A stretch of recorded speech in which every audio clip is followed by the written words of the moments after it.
Welcome to our channel. Today we how to disable Shopify customer sync into HubSpot. Quick tutorial step by step clearly. To disable Shopify customer sync into HubSpot, start by logging into your HubSpot account.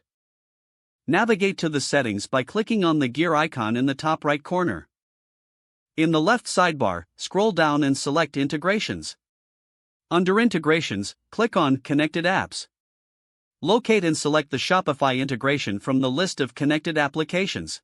Once inside the Shopify integration settings, look for the sync settings.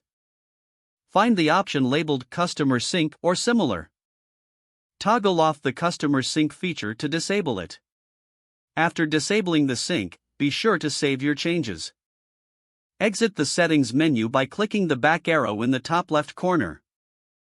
You have now successfully disabled Shopify customer sync into HubSpot. If the page does not load, refresh the browser or try again in a private or incognito window. Make sure you are using the correct email address, then retype it carefully to avoid small typos. If your password is not accepted, use the reset option and create a new strong password you can remember. Check your spam folder for verification or security emails, then complete any requested confirmation steps. Enable two-factor authentication if available to improve account security and reduce unauthorized access risk. After signing in, review your profile details so your contact information and settings are accurate and current. If you see an error message, note it down and try again after restarting your device and internet connection. Log out when you finish, especially on shared devices, to keep your account and payment information secure. If the page does not load, refresh the browser or try again in a private or incognito window.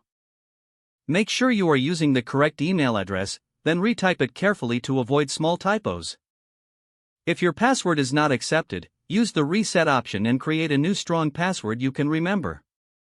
Check your spam folder for verification or security emails, then complete any requested confirmation steps. Enable two-factor authentication if available to improve account security and reduce unauthorized access risk. After signing in, review your profile details so your contact information and settings are accurate and current. If you see an error message, note it down and try again after restarting your device and internet connection. Log out when you finish, especially on shared devices, to keep your account and payment information secure. If the page does not load, refresh the browser or try again in a private or incognito window. Make sure you are using the correct email address, then retype it carefully to avoid small typos.